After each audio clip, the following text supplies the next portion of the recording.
नमस्कार সকলকে hello everyone नमस्ते सभी को आज मुझे यही कहने की सॉरी फॉर द इनकन्वीनियंस क्योंकि मैं आज दोपहर को मम्मा को खाने के लिए खाना पकाने के लिए हेल्प की थी। फिर सिटी मार्केट गई थी, शहर में मार्केट करके आई थी। फिर गांव में भी मार्केट गई थी।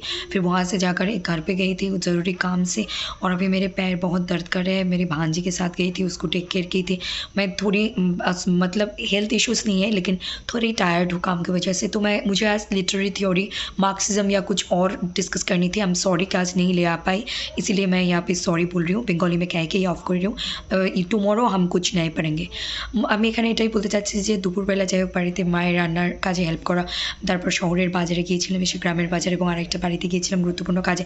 এখন আমার গলাটা একটু ঠিক মতো মানে এখনও ঠিক হয়ে ওঠেনি এবং আমার ভাগ্নিকে সাথে নিয়ে গেছি, ওকে একটু দেখাশোনা সামলানো। ওভারঅল আমার শারীরিক অসুস্থতা এই মুহূর্তে কিছু নেই, কিন্তু প্রচণ্ড টায়ার্ড আজকে আমি, ওই জন্যই বললাম আগামীকাল নতুন কিছু আমরা শিখছি। Please do like, comment, share and subscribe.